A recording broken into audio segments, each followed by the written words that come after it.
नमस्कार, आप देख रहे हैं इंडिया टीवी में हूं पिनाज। अब की बार किसकी सरकार में सबसे पहले मिलावट पर सियासत की बात करते हैं। थूक वाली रोटी, गंदा जूस, यूपी में नो। अगर खाने में मिलावट है तो उसका खमियाजा भुगतने के लिए तैयार हो जाएं। योगी के ऑर्डर का डर मिलावटखोरों में नजर आने लगा है। लखनऊ टू नोएडा ताबड़तोड़ छापेमारी हो रही है। योगी की टीम होटल, ढाबे सभी जगह सर्वे करा रही है। जगह जगह फूड डिपार्टमेंट के छापे पड़ रहे हैं। योगी का आदेश क्लियर है, दुकानदारों को अपनी पहचान बतानी होगी। दुकान के ऊपर असली प्रोप्राइटर का नाम साफ साफ लिखा जाना होगा। रेडी पटरी वालों को भी इससे कोई छूट नहीं मिलने वाली है। जिसे भी जूस, रोटी बेचनी है उसे अपनी पहचान उजागर करनी ही होगी। दुकानदारों को पुलिस वेरिफिकेशन करवाना भी मैंडेटरी है। महामिलावट के खिलाफ योगी का यह महा एक्शन अब शुरू हो गया है और जिसका असर आपको बताएं कि हिमाचल तक दिखा। हालांकि वहां सियासत के चलते यूटर्न भी हुआ। हिमाचल में क्या हो रहा है ये बताएंगे आपको, लेकिन सबसे पहले यूपी के एक्शन की तस्वीरें देखिए। सीएम योगी के आदेश पर प्रदेश भर में अब होटल, ढाबे, रेस्टोरेंट की जांच हो रही है। लखनऊ हो या फिर इटावा, हर जगह अब होटल और ढाबों की जांच की जा रही है। जांच टीम किचन से लेकर बाथरूम तक की जांच कर रही है। किस तेल या घी से खाना तैयार किया जा रहा है उसकी भी जांच हो रही है। ढाबे में काम करने वाले कर्मचारियों का वेरिफिकेशन भी कराया जा रहा है, क्योंकि सीएम योगी ने जो आदेश दिए हैं उसके मुताबिक सूबे के सभी ढाबे, होटल और रेस्टोरेंट में काम करने वालों का वेरिफिकेशन कराना अनिवार्य है। सभी ढाबे, होटल और रेस्टोरेंट की सघन जांच की जा रही है। ढाबे, होटल, रेस्टोरेंट में काम कराने वाले शेफ, वेटर का मास्क लगाना, ग्लव्स पहनना भी जरूरी है। ढाबे, होटल और रेस्टोरेंट में हर जगह सीसीटीवी लगाना जरूरी है। यानी सिर्फ खाने परोसने वाली जगह या काउंटर पर ही नहीं, बल्कि जहां खाना बन रहा है वहां भी सीसीटीवी लगे। मालिक, मैनेजर का नाम, पता डिस्प्ले करने के आदेश भी हैं। इसे अनिवार्य कर दिया गया है। होटल और ढाबों में खाने में हो रही मिलावट को लेकर सीएम योगी सख्त हैं, ये बात उन्होंने साफ कर दी है। इसका असर जमीन पर नजर आ रहा है। रेस्टोरेंट मालिक खुद भी कई सावधानियां बरत रहे हैं। अब इसका इंपैक्ट ग्राउंड जीरो पर क्या मिल रहा है? जो फूड एडल्ट्री डिपार्टमेंट है उसने अपने सतर्कता अभियान को और ज्यादा, चेकिंग अभियान को सघन कर दिया है। वहीं कई दुकानदार ऐसे हैं जो खुद भी अपने यहाँ चेक एंड बैलेंस कर रहे हैं। और जब सरकार की तरफ से कानून बने और एक तरह से एक आम ग्राहक को सशक्त किया गया है तो उसका असर ये हो रहा है कि ग्राहक भी अब खुलकर कंप्लेन कर रहे हैं। और फैसला मुख्यमंत्री साहब की तरफ से आया है तो उसका असर ये भी हो रहा है कि इस फैसले को लेकर पुलिस भी तुरंत कार्रवाई कर रही है अगर कोई शिकायत आती है।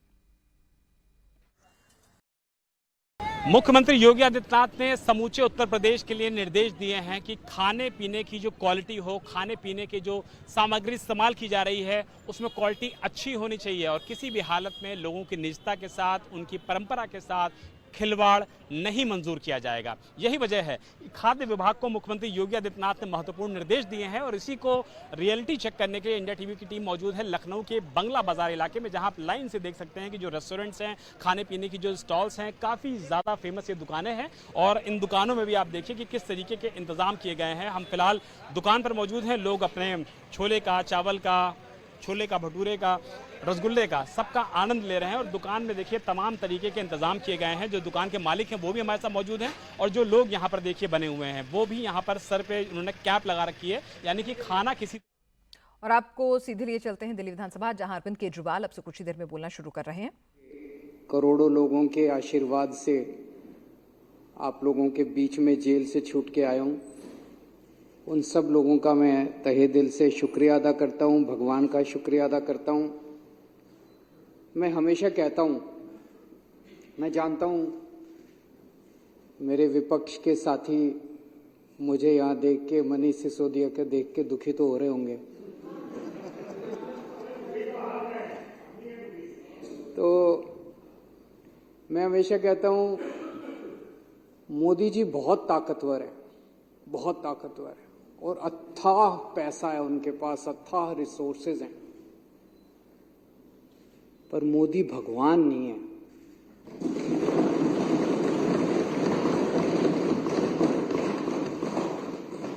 और भगवान तो है इस दुनिया में, कोई तो शक्ति है, कोई उसे भगवान कहता है, कोई उसे अल्लाह कहता है, कोई कुछ कहता है, कोई तो शक्ति है, वो हमारे साथ है।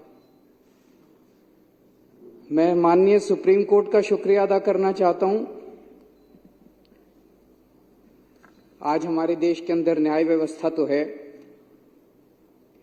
अध्यक्ष महोदय, आज मैं मुख्यमंत्री जी के साथ सुबह एक रोड का इंस्पेक्शन करने गया था। दिल्ली यूनिवर्सिटी में सड़कें बहुत शानदार हुआ करती थी। मेरे पास जेल से छूटने के बाद कुछ लोग आए, उन्होंने बताया कि दिल्ली यूनिवर्सिटी की सड़कें खराब हो गई हैं।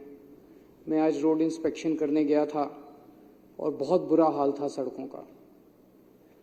तो मैंने मुख्यमंत्री जी को कहा कि इनको तुरंत ठीक करवाया जाए। उन्होंने आदेश दिए हैं और मैं उम्मीद करता हूं कि उस सड़क को जल्द ठीक करवाया जाएगा। हैं जी, आप तो मालिक हैं साहब, आप तो देश के मालिक हैं। मैं 3-4 दिन पहले एक भाजपा के बड़े नेता से मिला। मैंने उससे पूछा, मैंने कहा मुझे गिरफ्तार करके क्या मिला आपको, कुछ फायदा हुआ? बोले आपके पीछे से हमने पूरी दिल्ली सरकार डिरेल कर दी, हमने आपके पीछे से दिल्ली ठप कर दी। बड़ा खुश हो रहा था। मुझे बड़ा दुख हुआ सुन के, आक्रोश भी हुआ और स्तब्ध रह गया मैं। देश की राजधानी के 2 करोड़ लोगों की जिंदगी खराब करके उनको खुशी हो रही है। ऐसी कैसी पार्टी हो सकती है, ऐसे कैसे नेता हो सकते हैं जो दिल्ली ठप करके, दिल्ली के 2 करोड़ लोगों की जिंदगी खराब करके, परेशान करके, और वो खुश हो रहे हैं? क्या इतनी राजनीति इस स्तर पे गिर सकती है कि वोट लेने के लिए उनका मकसद क्या? उनका मकसद था कि हमारे को बदनाम करना, आम आदमी पार्टी की सरकार को बदनाम करना, ताकि उनको वोट मिल जाए। नॉर्मल वो देख चुके 3 चुनाव से लगातार, 3 क्या, ये तो 25-27 साल से, 97 से बाहर हैं, तो 23 और 4 27 साल से वनवास है। 27 साल से इनको दिल्ली की जनता वोट नहीं दे रही। अब ये दिल्ली की जनता को परेशान करके वोट लेना चाहते हैं। अरे आपके पास तो केंद्र सरकार है यार, केंद्र सरकार के पास अथाह पैसा है। केजरीवाल 500 मोहल्ला क्लिनिक बनाता है, आप 5000 मोहल्ला क्लिनिक बनाओ ना दिल्ली में, कौन मना कर रहा है? ये मनीष सिसोदिया ने 700 स्कूल बनाए, आप 7000 स्कूल बनाओ ना दिल्ली में, कोई हमको पूछेगा ही नहीं। आज 500 मोहल्ला क्लिनिक अगर मैंने बनाए, आप उन 500 मोहल्ला क्लिनिक की दवाइयां बंद करके केजरीवाल को बदनाम करके वोट लेना चाहते हो, ये गलत बात है। ये जनता भी देख रही है, सब साफ हो जाता है जनता के सामने। आपको लगता है आप ही होशियार हो, जनता बड़ी सियानी है, जनता देखती है, जनता चुप रहती है। वोट वाले दिन जब बटन दबाने जाती है तब जनता अपना गुस्सा जाए। 1 मिनट भाई साहब, मैंने बीच में नहीं बोला जब आप लोग बोल रहे थे, अब आप भी जरा सुन लीजिए, फिर उसके बाद आप बोल लेना।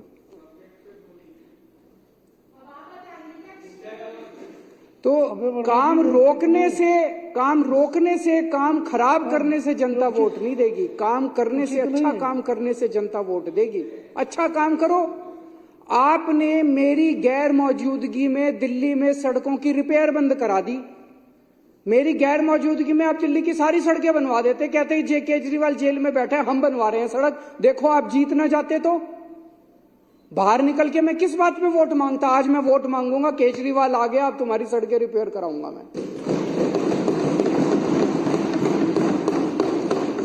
ले आते 5000 करोड़ रुपए मोदी जी से, केंद्र सरकार से, सारा पैसा तो आपके पास है।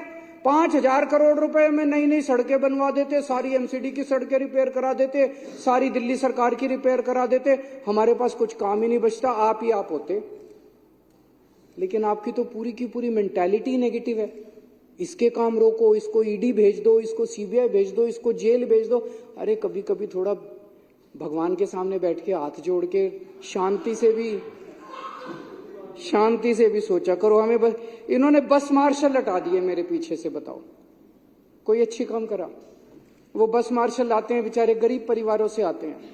बस मार्शल की नौकरी कौन करता है? कोई अमीर आदमी, आपके बच्चे तो करते नहीं बस मार्शल की नौकरी। वो तो बेचारे गांव के, हमारे दिल्ली देहात के बच्चे जो हैं, गरीबों के बच्चे हैं, वही करते हैं बस मार्शल की नौकरी। और बसों में जाके देखो, महिलाएं जो इतने गुणगान किया करती थी कि अब हमारे को सुरक्षा महसूस होती है, अब वो फिर से उसी हालत में हो गई महिलाएं। बुजुर्गों की पेंशन बंद कर दी। उनके दिल से, उनकी आत्मा से आपके लिए क्या निकलेगा? बद्दुआ ही निकलेगी, बद्दुआ ही निकलेगी। अब केजरीवाल जब उनकी पेंशन चालू कराएगा, हमारे लिए आशीर्वाद निकलेगा। तीर्थ यात्रा बंद कर दी, बताओ, तीर्थ यात्रा बंद कर दी। हम बुजुर्गों को रामेश्वरम ले जाते थे, पुरी ले जाते थे, शिरडी बाबा ले जाते थे, हरिद्वार ऋषिकेश ले जाते थे, वैष्णो देवी ले जाते थे, कितनी जगह ले जाते थे। उनकी तीर्थ यात्रा बंद कर दी आप लोगों ने यार। आप खुद भी होके आओ थोड़ा तीर्थ यात्रा, थोड़ी मन को शांति। मेरी अध्यक्ष महोदय से निवेदन है, विपक्ष के साथियों के लिए तीर्थ यात्रा का आयोजन करें। उनको थोड़ी, अभी जैसे सौरभ बता रहा था, पेड़ काट दिए हमारे पीछे से। मैं जब जेल गया, इन्होंने पीछे से पेड़ काट दिए। बताओ, दिल्ली के प्रदूषण। तो दिल्ली की जनता के मन में दो चीजें हैं, दो बातें हैं। एक, केजरीवाल कट्टर ईमानदार है, केजरीवाल कुछ भी हो सकता है, बेईमान नहीं हो सकता। और दूसरा, केजरीवाल काम करता है, जनता के लिए काम करता है। ये दो बातें दिल्ली की जनता के मन में हैं। ये उन दोनों बातों पे चोट करना चाहते थे। ये केजरीवाल को बेईमान साबित करना चाहते थे और ये दिखाना चाहते थे भाई केजरीवाल के सारे काम ठप हो गए। उन दोनों बातों पे चोट किया। फर्जी केस कर दिया मेरे ऊपर, केस करके मनीष को जेल में डाल दिया, सतिंदर जैन को जेल में डाल दिया, मेरे को जेल में डाल दिया, संजय सिंह को जेल में डाल दिया, विभव को जेल में डाल दिया, विजय नायर को जेल में डाल, सबको जेल में डाल दिया। मैं आज चैलेंज करता हूं, 5 सबसे बड़े नेताओं को जेल में डालने के बाद भी आज हमारी पार्टी मजबूती के साथ खड़ी है। मैं चैलेंज करता हूं, तुम्हारी पार्टी के 2 लोगों को जेल में डाल दो, तुम्हारी पार्टी ना टूट जाए।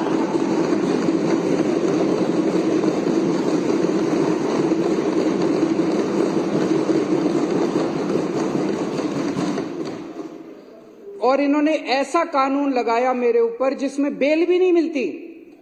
ऐसा कानून, इतना सख्त कानून लगाया, बेल भी नहीं। उसके बावजूद माननीय सुप्रीम कोर्ट ने मुझे बेल दे दी, मनीष सिसोदिया जी को बेल दे दी और आज हम यहां बैठे हैं।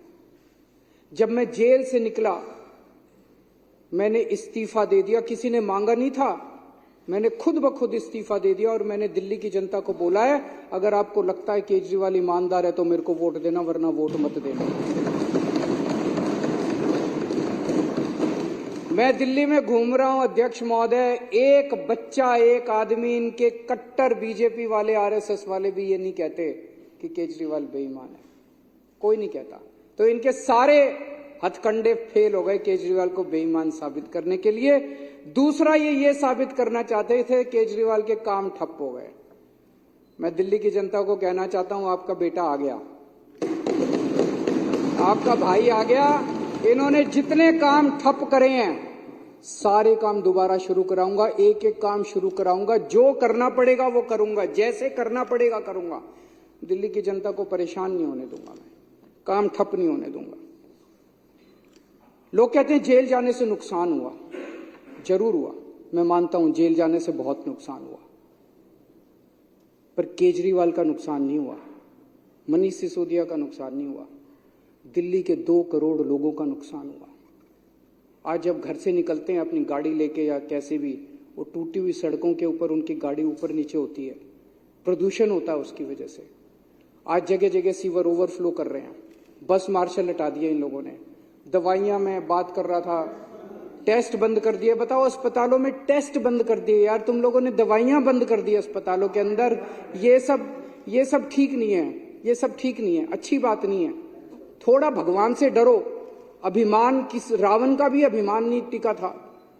मैंने अंदर गीता और रामायण बहुत पढ़ी और उसी का मैं आपसे हाथ जोड़ के पूरी विनम्रता से कह रहा हूं, अभिमान मत करो, अहंकार मत करो। अहंकार टिकता नहीं है, किसी का नहीं टिकता, इतिहास में किसी का अहंकार नहीं टिका। आप भी थोड़ा भगवान से डरो। अब चुनाव में जनता जवाब देगी कि केजरीवाल चोर है या केजरीवाल को जेल में भेजने वाले चोर हैं। जनता जवाब देगी कि जनता को काम रोकने वाले पसंद हैं कि काम करने वाला पसंद है। और अध्यक्ष महोदय, जब इतिहास लिखा जाएगा तब ये लिखा जाएगा कि एक मनीष सिसोदिया था जिसने दिल्ली के स्कूल बंद करे, उसको जेल में डाल, जिसने दिल्ली के स्कूल चालू करे और स्कूल अच्छे करे, उसको जेल में डाल दिया। एक सतिंदर जैन था जिसने दिल्ली वालों की बिजली मुफ्त करी, दिल्ली वालों के लिए मोहल्ला क्लिनिक बनाए, दवाइयां मुफ्त करी, उसको जेल में डाल दिया, उसके काम रोक दिए। और एक बीजेपी थी जिन्होंने सारे काम रोक दिए। जब इतिहास लिखा जाएगा तो बीजेपी के भी कारनामे लिखे जाएंगे, मनीष सिसोदिया के भी, अरविंद केजरीवाल के भी और सत्येंद्र जैन के। अध्यक्ष जी, जेल से निकलने के बाद मैंने इस्तीफा दे दिया। मुझे इस्तीफा देने की कोई जरूरत नहीं थी। इन्होंने भी नहीं मांगा था मेरा इस्तीफा। इन्होंने तो पोस्टर लगाए थे इस्तीफा दो, मैंने जब दे दिया तो इनको ये समझ नहीं आया उन पोस्टरों का क्या करें। अब छपवाए थे, लगाने थे, अभी बता रहे हैं। मैंने इस्तीफा दे दिया। मेरी जिंदगी में 3 बार ऐसे मौके आए जब बड़े बड़े पदों से मैंने इस्तीफा दिया अपनी जिंदगी में, वॉलंटरीली, स्वैच्छिक, अपनी मर्जी से, किसी ने मांगा नहीं था। मैं इनकम टैक्स में काम किया करता था, जॉइंट कमिश्नर की पोस्ट पे था। मन में यह था कि देश के लिए कुछ करना है, समाज के लिए कुछ करना है। तो मुझे यह लगा कि जो मैं नौकरी कर रहा हूं, ये नौकरी तो और कई लोग कर लेंगे, मेरे जैसे और बहुत इनकम टैक्स में जॉइंट कमिश्नर हैं, वो लोग कर लेंगे। मुझे कुछ ऐसा करना चाहिए जो हर आदमी नहीं करता। मैंने जॉइंट कमिश्नर की नौकरी से त्यागपत्र देके और 10 साल दिल्ली की झुग्गियों के अंदर काम किया। जॉइंट कमिश्नर की नौकरी से मैंने इस्तीफा दिया था, किसी ने इस्तीफा मांगा नहीं था। और जब मैंने इस्तीफा दिया था, 2006 में इस्तीफा दिया था, वैसे तो मैं छुट्टी लेके 2000 से ही निकल गया था। उस वक्त कोई पार्टी नहीं थी, कोई आंदोलन नहीं था, और दिल्ली की झुग्गियों में जाके मैं रहने लगा था। तब ये नहीं था कि मैं मुख्यमंत्री बनूंगा या चुनाव लड़ूंगा, चुनाव लड़ने का कोई इच्छा नहीं थी। फिर 2013 में हमारी सरकार बनी और 49 दिन की सरकार के बाद अपने उसूलों पे मैंने इस्तीफा दिया था। 49 दिन के बाद, किसी ने मांगा नहीं था इस्तीफा, 49 दिन के बाद इस्तीफा दिया था। और अब तीसरी बार, अब जेल से निकलने के बाद मैंने इस्तीफा दिया है। मैं सत्ता के लिए नहीं आया, मेरे को सत्ता की जरा सी भी भूख नहीं है, मेरे को सत्ता का, पैसे का जरा सा भी लालच नहीं है। देश के लिए आए हैं, देश के लिए कुछ करने के लिए आए हैं। और दूसरी तरफ ये लोग बेचारे परेशान हो गए हैं कह कह के, भाई 75 साल का रूल आपने ही बनाया था। मेरे को कल एक आरएसएस के बहुत सीनियर नेता मिले, उन्होंने बताया, बोले जी आरएसएस ने अल्टीमेटम दे दिया है कि भाई 75 साल का रूल तो लागू होगा।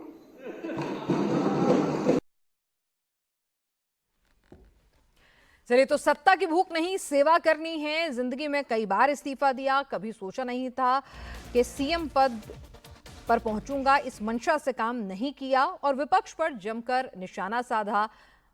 कुर्सी छोड़नी बहुत मुश्किल। 1 मिनट, वो बोलने के लिए ललचा रहे हैं, मेरे बाद बोलने में। सत्ता छोड़नी अध्यक्ष महोदय बहुत मुश्किल है। सत्ता का लालच छोड़ना बहुत मुश्किल है। खुद ही रूल बनाया, उस रूल के तहत सबसे पहले आडवाणी जी का इस्तीफा लिया, मुरली मनोहर जोशी जी का इस्तीफा लिया, सुमित्रा महाजन जी का इस्तीफा लिया, बीसी खंडूरी जी का इस्तीफा लिया, कलराज मिश्र का इस्तीफा लिया, आनंदीबेन पटेल का इस्तीफा लिया, शांता कुमार जी का इस्तीफा लिया, करिया मुंडा जी का इस्तीफा लिया, हुकुमदेव नारायण जी का इस्तीफा लिया, नजमा हेतुल्ला जी का इस्तीफा लिया, भगत सिंह कोश्यारी जी का इस्तीफा, और भी बहुत है, मेरे पास तो थोड़े ही नाम है। उन सब का इस्तीफा लेने के बाद जब अपना नंबर आया तो कहते हैं ये कानून मेरे पे लागू नहीं होगा। ये तो ठीक नहीं है। सबके लिए बराबर कानून होना चाहिए, नहीं होना चाहिए? मैं ये सोच रहा था कल को कोई अफसर 60 साल की उम्र होने के बाद कहे मैं तो नहीं रिटायर होता जी। कल को कोई सुप्रीम कोर्ट का जज 65 साल की उम्र होने के बाद कहे जी मैं तो रिटायर नहीं होता। व्यवस्था ही खराब हो जाएगी। ऐसी व्यवस्था कैसे चलेगी? अगर आपने अपने अंदर एक रूल बनाया, कानून बनाया भी 75 साल में सारे रिटायर होंगे, तो सारे रिटायर होंगे, उसमें सारे आते हैं, उसमें तो सत्ता का लालच जो है, कुर्सी से चिपके रहने का, जो कहते थे परिवार नहीं है, किसके लिए पता नहीं, किसके लिए इतना लालच है उसका। तो आज आरएसएस के कार्यकर्ता घर घर में जब जाते हैं तो लोग उनसे पूछते हैं कि भी 75 साल का रूल उनके ऊपर क्यों नहीं लागू होगा, जब सबके ऊपर लागू हो रहा है। तो मुझे ये लगता है कि जब आदमी किसी बड़े पद पे बैठे तो उसे निस्वार्थ भाव से समाज की सेवा करनी चाहिए।